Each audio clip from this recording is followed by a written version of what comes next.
Welcome to the third Owl Poetry Open Mic at the Owl. I am your hostess, Terry Patz, and I'd like to tell you why I started Owl Poetry here.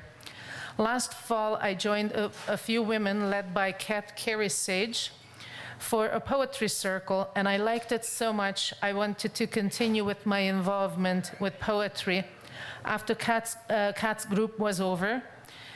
And I wanted to share our poems with the public. You will see a few of us from that circle. A little bit about Kat. She runs year-long story circles on different topics. I joined the one called A Poet's Words. We met monthly throughout the year for 10 months and shared poems we love. Each month, one of us would prepare a group of poems on a specific topic or several poems from a particular poet. The whole idea was to help each other love the poet's words as much as we did. And we sure loved every moment of it. We read poems aloud, talked about the poet's life, and had a tremendously fun time over tea, and each of us expanded our repertoire of favorites. Kat started her groups, and there are still some seats open in some of the groups. If you're interested, please be sure to get in contact with her. It will be fun, touching, and a wonderful experience. I don't know if you remember or if you read on our Facebook page, the topic that he suggested we write about is freedom. So this one is for you, Jessie. Free like a bird. One of the times I felt free was when I was hiking a peak at Mount Arrowsmith on Vancouver Island, British Columbia. I hiked the last 300-meter elevation by myself through solid rock and glacier. The trees were thinning out as I climbed higher, and the vegetation changed to low shrubs with a wide open view of the scenery. Every time I stop to catch my breath, the scenery has taken my breath away. It was beautiful, stunning, and very quiet. I heard the tickling of the melting glacier and the wind humming from peak to peak. When I arrived at the top, I looked over to the next set of peaks, and I felt free like a bird. The land below me was gorgeous and very inviting. The only thing that stopped me from flying was the connectedness to my human body. It was the same human existence that made me appreciate the rugged, untouched beauty I saw. I felt the freedom of Mount Arrowsmith, and I can still feel it when I close my eyes.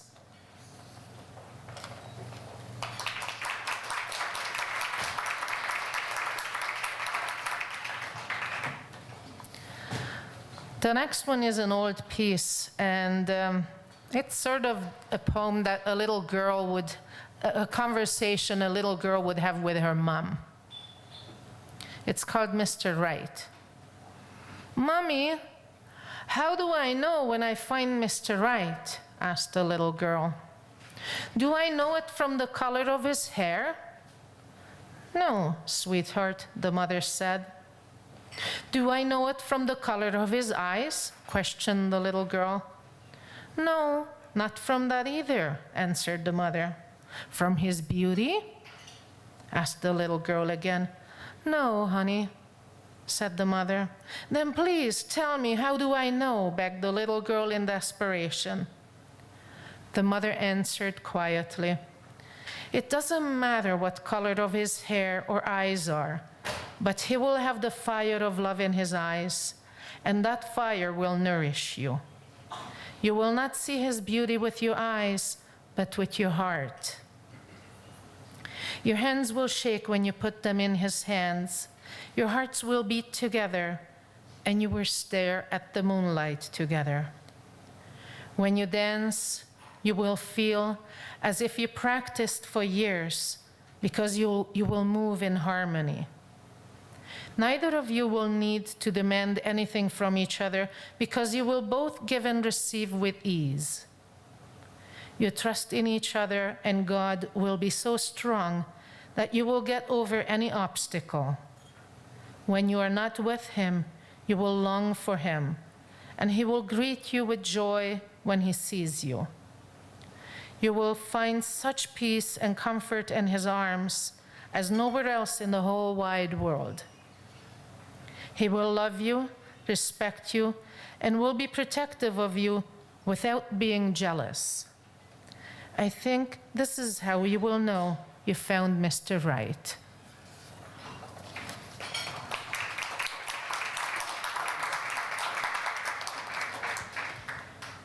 And my last one is called Saving the World, and it's something, some conversation a little boy would have with his mom.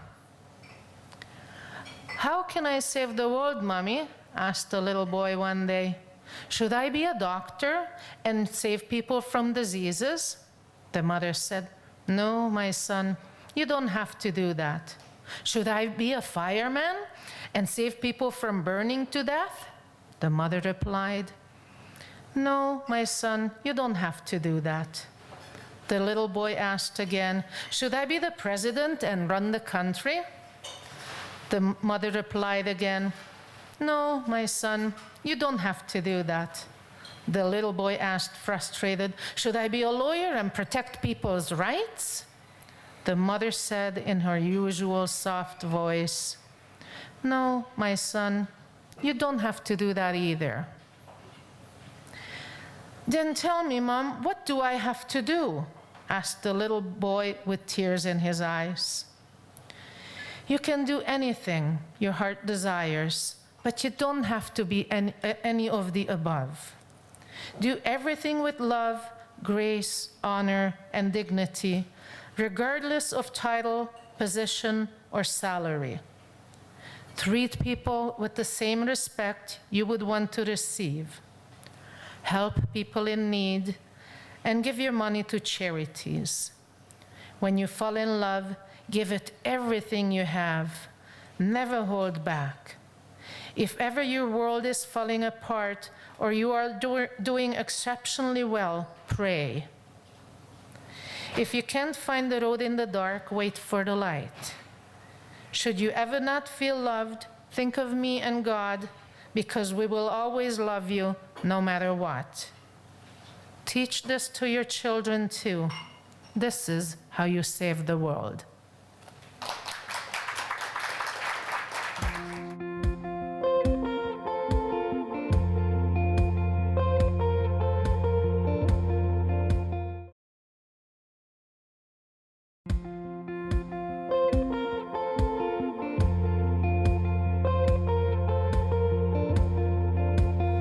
My name is Jason. I'm a local guy. It's my first time ever public speaking or reading any of my stuff, so be gentle. Yeah, I did. Thank you. I call this one Move On. As I push through the shadows and reveal a new dawn, I must man up and move on. But those words and images echo my mind. All the booze in the world can't help me this time. So ingrained in the fibers, so fragile and kind. Or was your presence designed as a punishment for past pride, to capture my brain and destroy it for good this time? Or quite simply, a new notebook with nothing inside?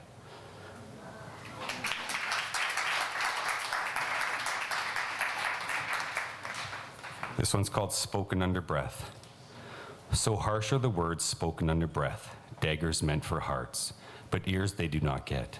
Each internal hate divides the soul, jamming stakes into place, damming up the plumbing until a leak develops. Consequentially, it breaks. As you build yourself up to be torn down with just one swipe, you should have thought it through, changed it, and made it right. So tonight is your night. This life is your life. Stand tall and use words with insight. Lift up the world, positive change is in sight. And have some forethought into what you say and write, because every word you say can tear down a human life.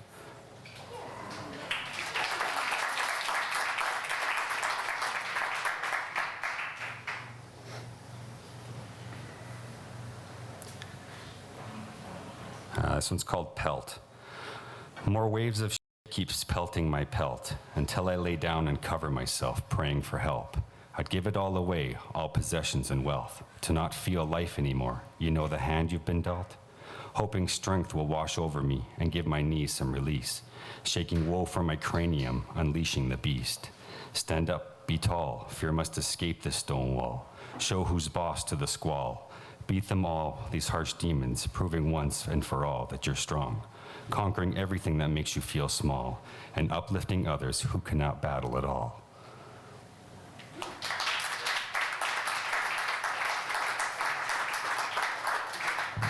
This one's called Steps. Right foot into puddle, ripples escalate, ants shake. Many ecosystems we can't see or care to break. We wipe clean food source, dictating fate, what makes us so great, thinking this world is ours to take. See, we rape, pillage, and degrade all living things ending up in our wake. Picture yourself the ant, too slippery to scale. Life at the other end, but destined to fail. You find strength and trudge on, but just as you peak, in comes the gale. Pushing back down, wind without sails. You crash onto rocks, caught in the swale. You gasp for last breath, but the left foot never fails.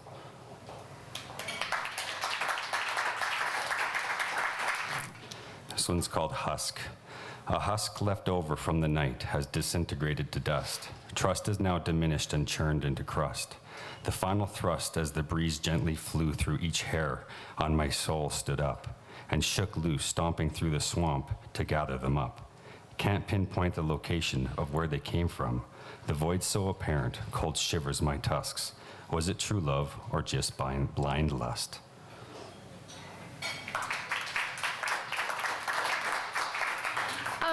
Jason, is that the guy that you just read?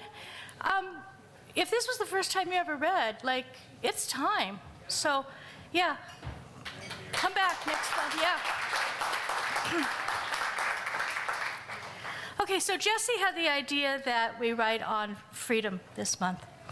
And I thought and couldn't come up with anything good until I did. Okay, so freedom's just another word, unless. Freedom's just another word, unless we claim its truth and grow it in every cell of our bodies, in every neuron of our brains, every corner of our souls. Remember those famous words from the U.S. Declaration of Independence? We hold these truths to be self-evident, that all men are created equal, that they are endowed by their Creator with certain unalienable rights, that among these are life, liberty, and the pursuit of happiness. And do you also remember that many of those same men who wrote that owned other human beings as slaves? That African Americans, Native Americans, and women were not able to vote or participate in public life in any real way until at least 100 years after that. Oh, yes, the land of the free and the home of the brave. Oh, no, no, no, no, no. And we in Canada have our own histories of double talk, blindness, and systematic injustice, too. Now, here today, a proud citizen of both Canada and the United States, so you can always criticize what you love. Now, here today, I'm one of the luckiest people who have ever lived. I, and many of you, have won the greatest birth lottery of all, to be born in North America quite recently in human history. We're luckier than kings and queens of only a century or so ago, in that most of us have what even they didn't: indoor bathrooms, hot and cold running water, and central heating. Oh, and freedom. or so we're told. Yet now, here today, how free are each of us, really? Who gets an education without becoming indebted for half a lifetime? Who gets the internships that lead to the great job offers? Who gets to awaken in the morning without an alarming clock blasting us into consensual reality way too much early? Who gets the moments of leisure to notice the colors of autumn? Who of us has not been held captive by trauma, by debt, by too many demands, by someone in our own homes who's supposed to love us? Who has not been told exactly what to think, believe, or do, or else? Well, some of us, some of the time, have been free of some things, free to do some things, free to be some things. But I want to also be free inside, free to think my own thoughts, free to follow my own interests and passions, free from the internalized oppression of the brainwashing of the media, of capitalism, of government, of the churches, of parents, of teachers, of, you can go on. Of course, not all is brainwashing. Some of those same groups have taught me how to think, not what to think. Some have even nurtured liberty, not coercion. Yet, like the Declaration of Independence, there's premature congratulations on our rights of life, of liberty. Let us claim all the freedoms we can every day. Let us look squinty-eyed at all authority and see what truth we can. Let us all be free to buy anything we need at a grocery store. Let us never again have to add up everything in the cart before we get to the cashier, just to make sure we have enough money to stay alive for another week. Let us be free to think the unthinkable, to explore the heresies, to learn about what's deliberately hidden. Let us claim our freedoms to think, ponder, talk our truths, and uproot other people's control of our consciousnesses. Let us be free enough to imagine that which so often feels impossible, a world of respect, creativity, and justice. Otherwise, freedom's just another word. Thank you.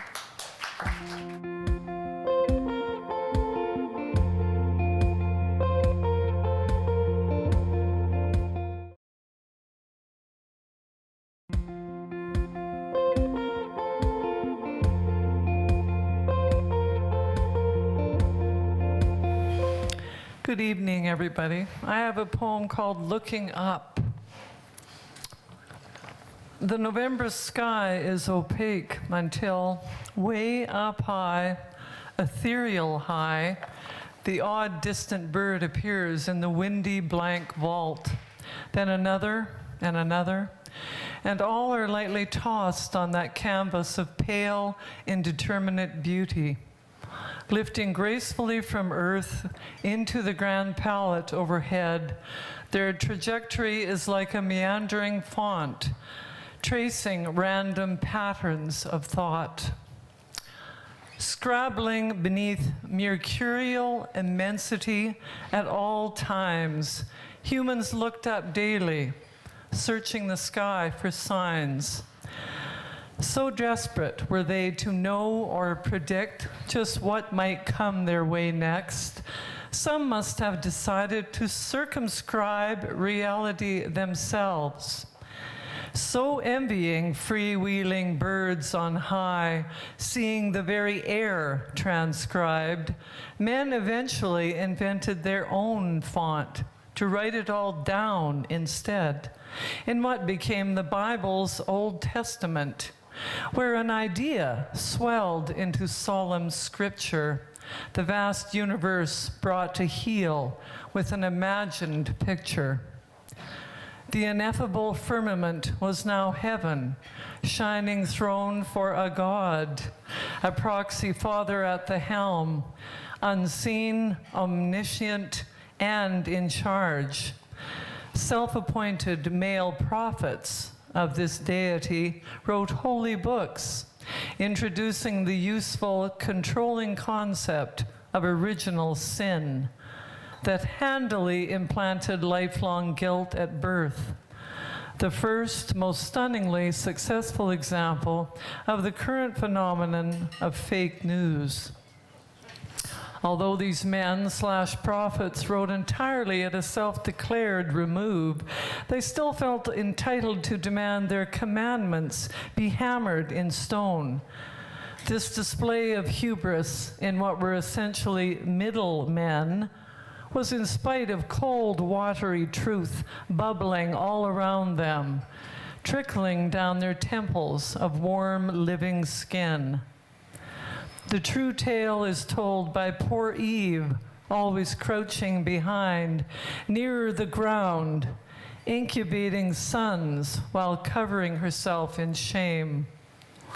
Centuries later, this conjured narrative still has a life of its own, but remains a manufactured reality sanctioned by the divine, glorifying God without question over paltry mankind, over the multitudes of generations of tenuous, achingly sentient lives moving bravely and steadily through the drudge, the morass of historical time, but still somehow managing to survive and often thrive.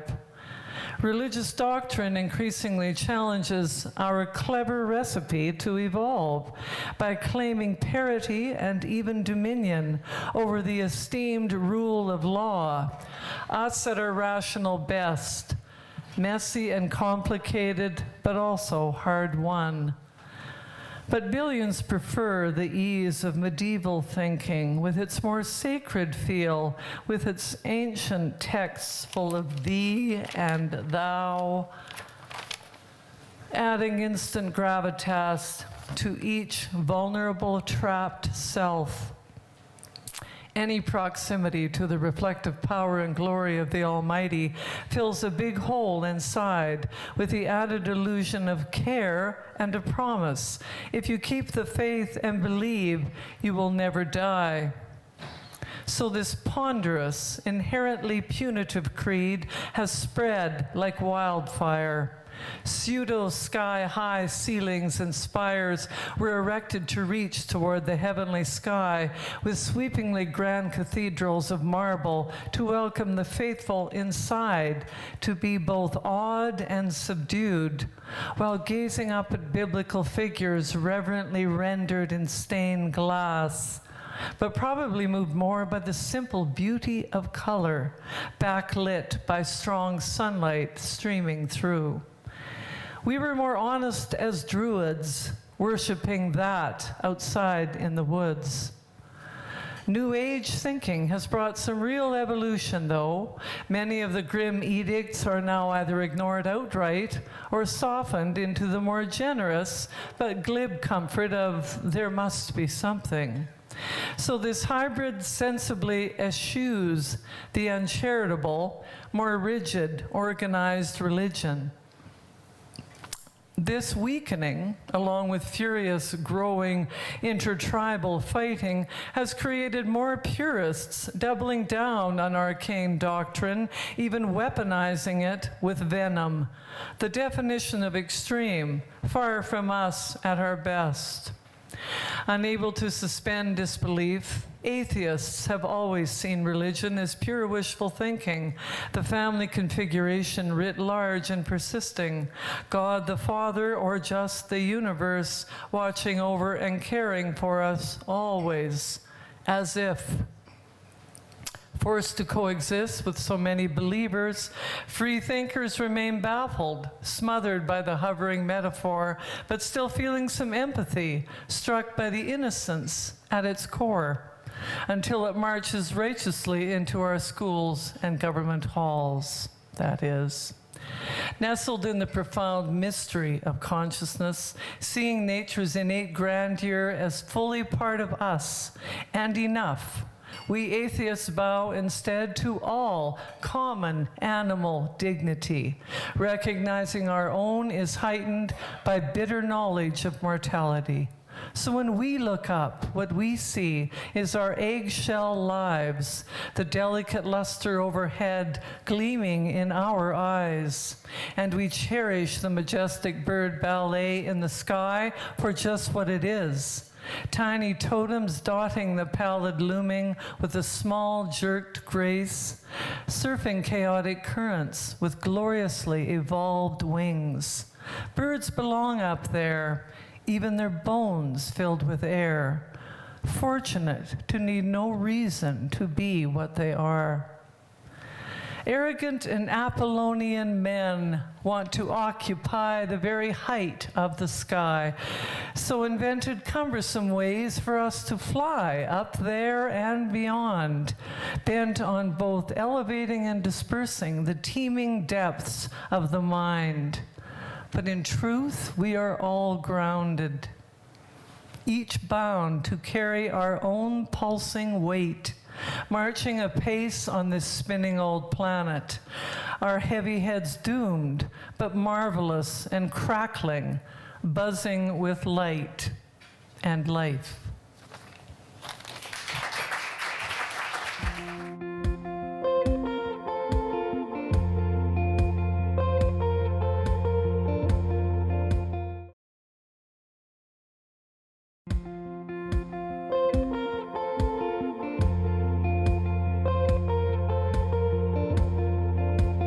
My first poem is called Aging Gracefully. I watch as you jauntily walk past, teetering on dangerously high heels, looking fresh, picture perfect, wearing a scandalously short skirt, displaying strong, long legs that remind me of a yearling pony, and your crop top worn like a second skin, showing your taut, flat abdomen, not yet disfigured or misshapen by childbirth. Flawless porcelain skin, smooth, unlined, untouched by the elements and worry. Then I look at myself, legs still strong but lightly veined with red and blue, creeping ivy of a vascular variety, skin whose markings were once called freckles, now labeled as age spots, breasts and buttocks in an apparent race, which will be the first to cross the finish line at my knees. As my flesh slowly drops towards the earth I trod upon, I wonder if this is where the term becoming grounded comes from. Some days I would love to don my youthful skin again, but like a beloved decades-old prom dress, it would surely look and feel out of style. Yes, sadly, youth must leave, and like a mother whose daughter moves out, I must not cling to her. I can only thank her for the gifts of adventure, joy, and opportunity she shared, and bid her a fond farewell. But her room will not stay empty, no. The crone has announced her arrival, and she comes cloaked in wit, wisdom, and self-knowledge. So for all who still dance on dangerously high heels, just remember, I was once you, and someday you will be me. Dance while you can and get the welcome mat of aging ready.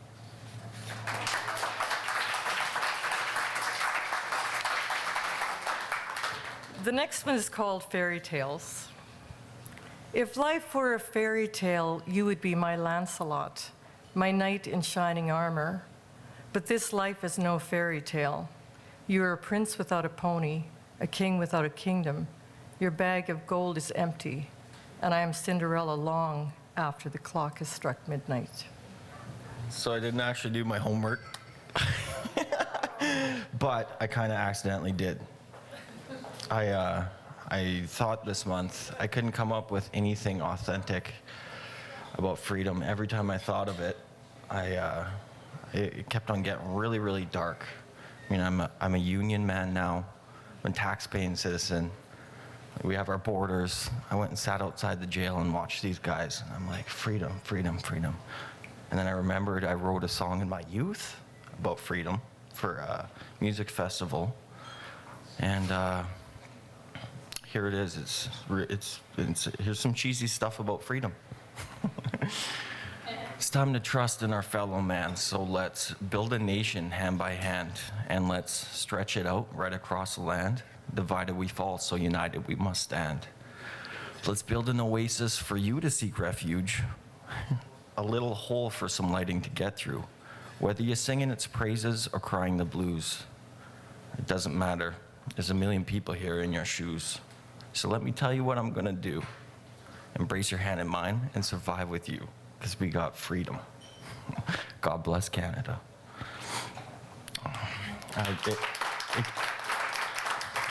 Verse 2. There's bonus points in this if you can find the mistake.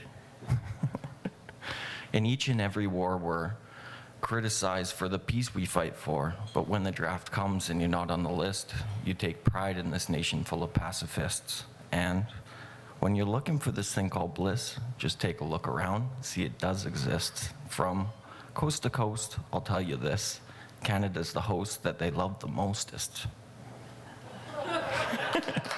So raise your glasses and toast this. Celebrate our differences, because hate is some old stuff. For some, it's out of sight, way out in the distance, but for us, we ourselves insist upon freedom. God bless Canada. I have another one. I dated a Mormon girl for a little while, and it was pretty interesting. I won't get too much into it, but here's what I came up with. They place His grace in ways enslaving those who place their faith, so safe to say to pass the pearly gates there is no other way, but there's so many other ways. Shepherds enslave and pave the way. We're morally raped of our innocence, the defects become the norm. From hopeless seeds of a present tense, a new innocence is born. With mindless hands, aid in no plan, this moment's only hope, in which is learnt to judge a man is hindrance to his growth. We're burdened by our father's flaws, mindless or conscious thought. Thank you, guys. Welcome to Paris, says Alice, the landlord, after I handed her the damage deposit check of our one-bedroom in the Paris, 14th Avenue, 4th Street. This weekend, my girlfriend and me, now my wife, would move together. Alice opens the moaning front door and we walk upstairs, a flight of stairs over stained carpet, through a hallway smelling like someone is smoking Keith Richards socks. Alice sees a man downstairs at the door. She rips the window open and yells, "Who are you? Who are you?" The man tilts his head back, slowly, fighting, partially the daylight, partially the smoke of the cigarette butt in his mouth. No answer. Alice doesn't give up. "Where did you get the keys from, huh? Where did you get the keys from? What are you doing there? Leave, leave. I don't know you, leave. And if I see you here one more time, I call somebody or the police." I should have asked her back then who she would call instead of the police. But we lived there a year, and the next poem started there too. Nightlife. Lying in bed with wide open eyes and ears, following the howling of an ambulance and songs from drunks and junks and screams of a woman. Let him go. No, not the glass. Oh God, he has a knife, run, no. And first, you are torn between getting up, calling the police, but after a week like that, you are too tired to consider either option. The regular dull of the police helicopter over our building, over the inner city of Calgary between midnight and morning, its social surgery searchlight not too rare as an exploding lightning through the window of our bedroom. The busting car windows after midnight, and their alarms are whining on and on and on and on, and you're getting tired of this. Every week, the same story. You even start to play the game, if it is a Chev, a Dodge, or a Korean car, just by the sound of the busting glass. The next one was in the Bluesicle. The Bluesicle was recorded in Victoria. Some of you been there, by the Randy Waldy trio. He plays pretty much all the bars there, at least back then, in 2003, I guess. The same one was then heard in Calgary by director Sandy Somers. She has now a movie out, Ice Blue, a feature film. And she made a short film with Michael Green, the late Michael Green, in the lead. The $9.99 haircut. I was the only customer at the hairdresser. Actually, I was the only one in here anyway. Just the two empty chairs on the wall-long empty table, and my pale face mirroring several times. And right when I started to feel lonely, a woman appeared from the back, a Cold War East Bloc Olympic silver medal shot putter. She clapped her shovels. "Washing!" "Just the cut," I said, "except washing is included in the $9.99 haircut." "So the $9.99 it is." As if I had chosen the caliber. I didn't quite expect she would give me a head skin massage for $9.99, but this, again and again, she clawed a bundle of hair and tossed and stirred it as if she was looking for the reverse in a French vintage truck. I sure tore a couple of face muscles, and in doing so, answering my questions of the outcome of my future facelift. One moment I looked like Mike Bullard, waiting for a cue. In the next, like King Klein of the Albertan Emirates of Canada. I was in awe how high my eyebrows could get pulled up. Post-puberty spots erased by her steel comb. And after she finished plowing through my hair with that instrument, no single pimple was left. I was glad I wasn't a bleeder.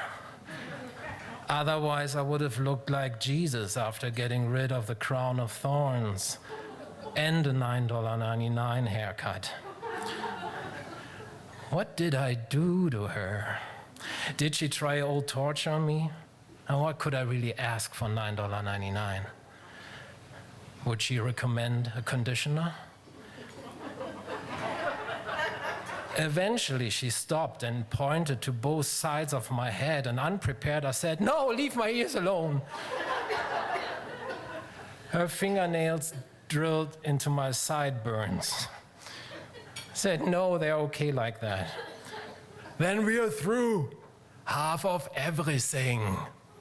She was clearly imitating my order from my beginning, including my accent. But I didn't say anything anymore. Hypnotized by the glistening pair of scissors, she spun around her finger like a Western villain, a cold. Thank you.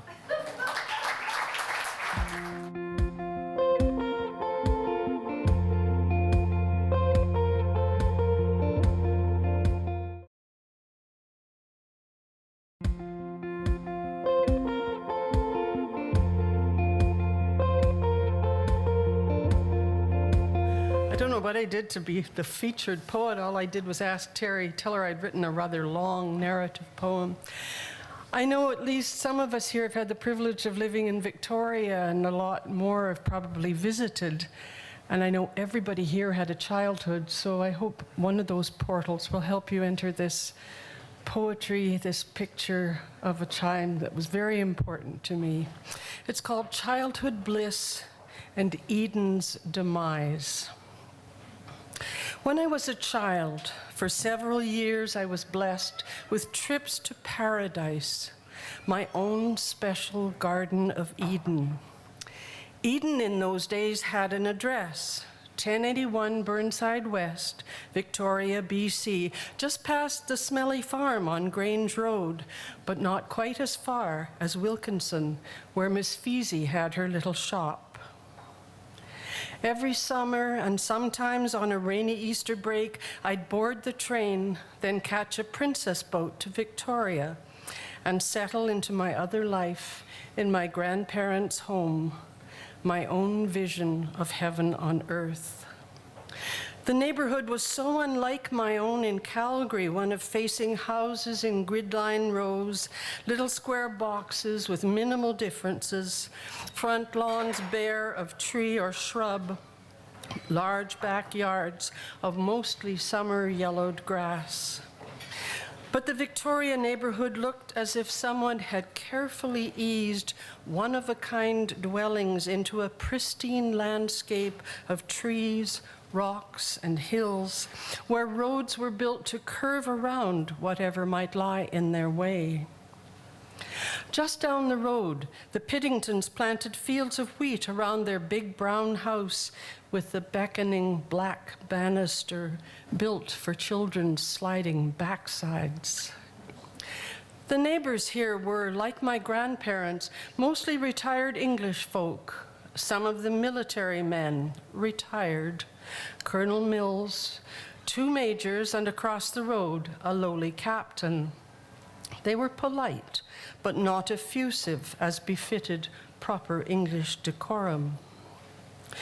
My Eden's home was small, a twin-bedded room upstairs, a sunny studio below, where my artist grandfather worked at a paint-spattered table, now mine, beside a guest bed for visitors like me. Upstairs, in the blue-tiled bathroom, my grandmother put her face on every morning at a counter with a stool, a row of dazzling lights around the mirror, as if hoping for a movie star to stop by. The large living room was for guests, rainy day reading, and evening-only television. Ed Sullivan, Gary Moore, the $64,000 question, and my beloved cowboy shows. The sun-drenched dining room, although small, was perfect for our needs, open to the kitchen, where an old wood stove, partly converted to gas, provided heat, oven, burners that lifted out for feeding the flames, and a warming cupboard for newly ironed clothes. On the kitchen's back wall, a tall, cool cupboard reserved for bedtime snacks from my grandmother's Chinese chews, ginger squares, or blackberry and apple pie. In the corner, a window over the sink looked out to the often grungy gorge. I can see it now. My grandfather bent over his sudsy task, inevitable cigarette hanging from his mouth, long strings of ash dropping unheeded into the water below. Still, the dishes didn't seem to mind. One day an earthquake shook, cupboard doors flew wide, dishes crashed to the floor, and I shook too, crouched on the floor, wondering if this was the end.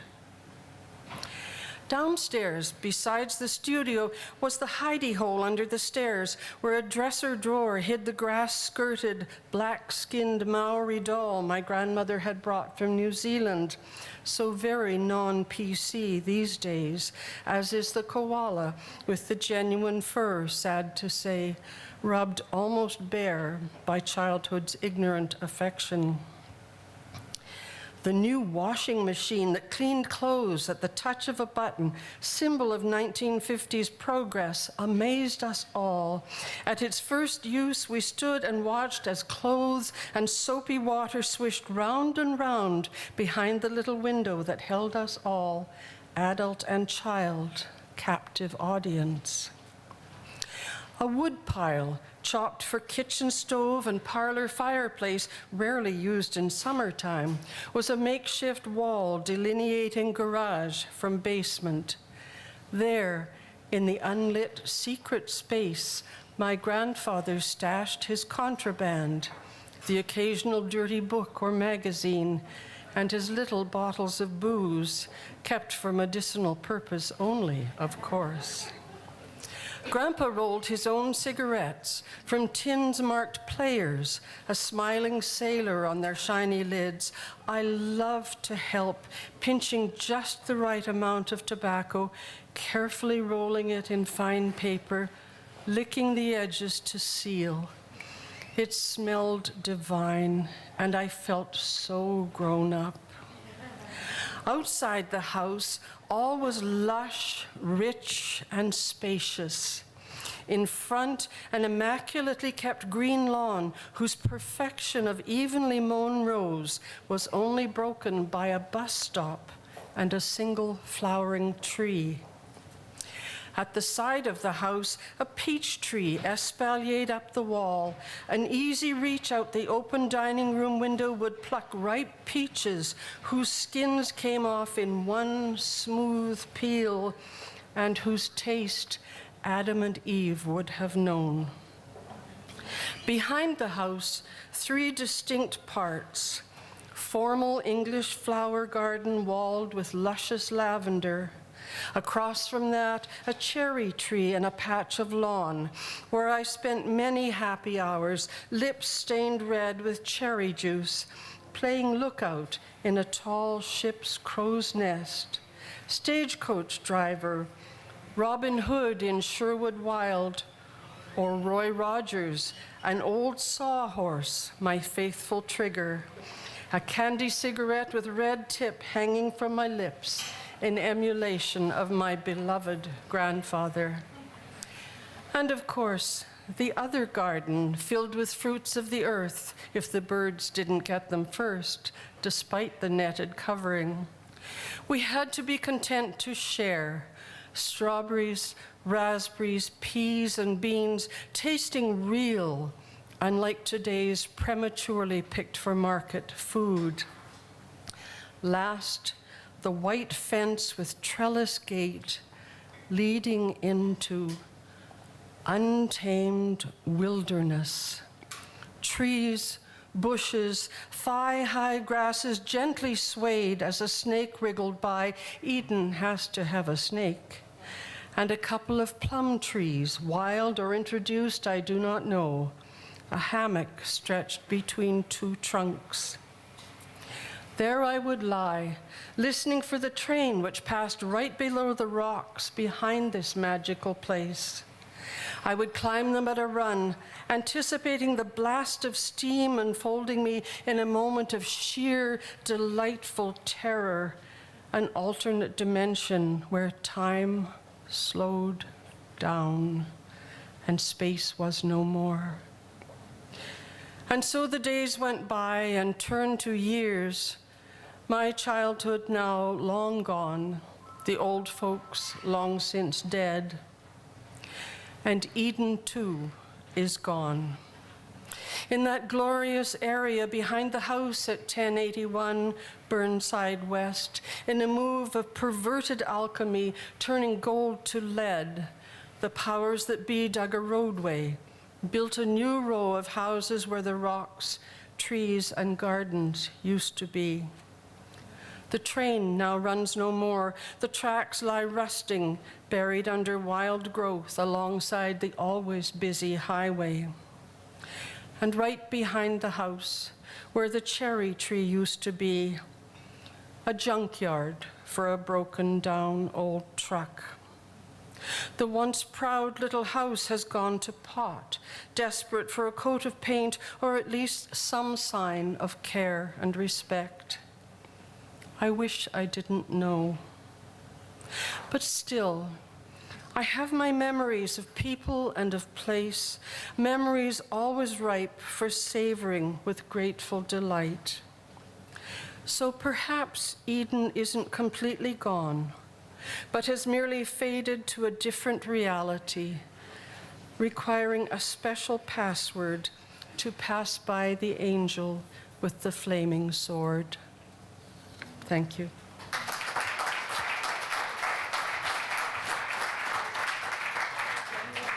Well, when I heard Jason say write a poem about freedom, parts of me suddenly turned blue.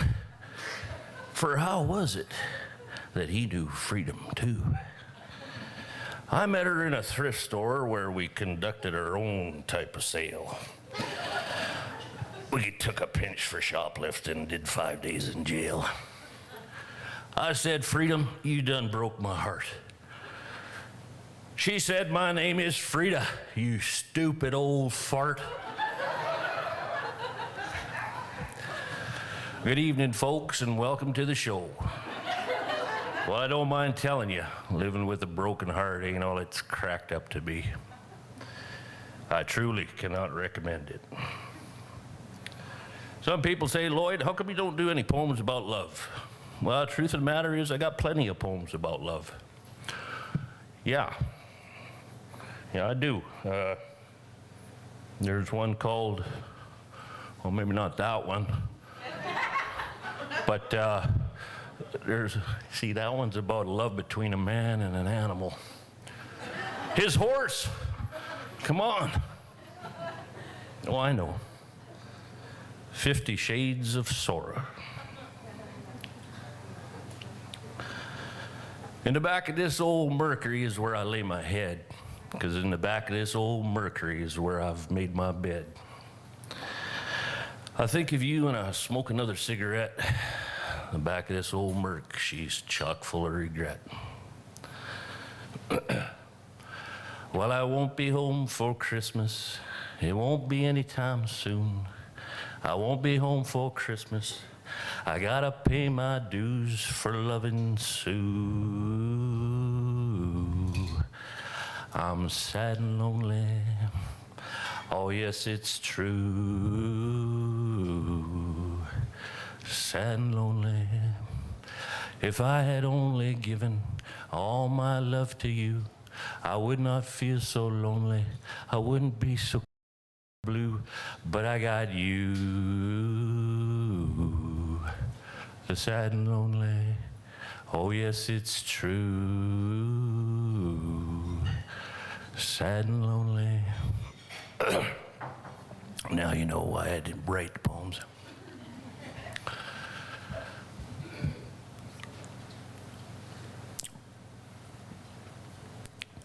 Perched upon my hood,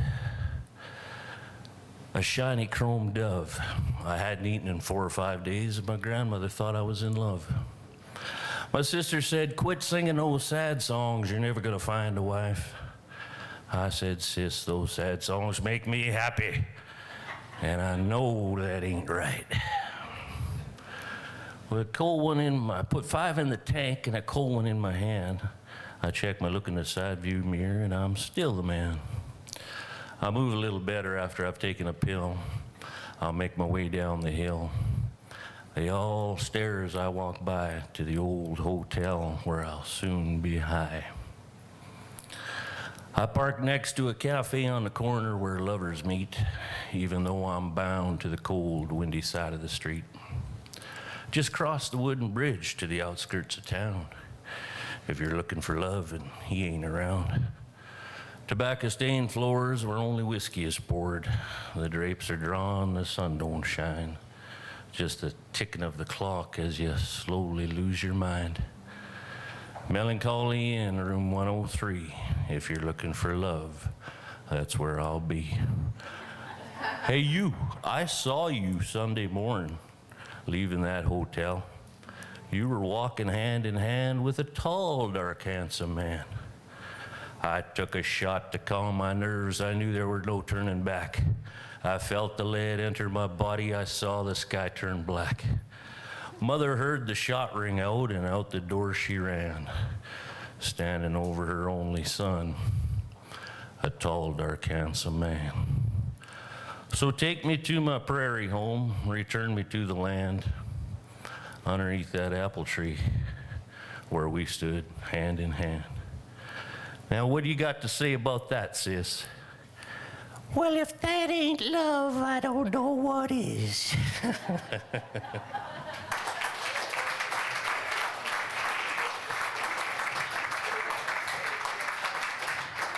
Thousands of years, and we are still fighting wars. Thousands of years, and we are still taking people's lives. Thousands of years, and we still interfere with the flow of nature. Will we ever learn? Will we ever let go of our need to control? Will we ever learn to trust God with our lives and our dreams? Will we ever stop keeping birds in cages and set the wildlife free? Will we ever stop taking more than what we need? Thousands of years, and we have tried it all. We can stop the rain and start it too. We can stop fighting and live in peace. Whatever we create is what we will live with in thousands of years.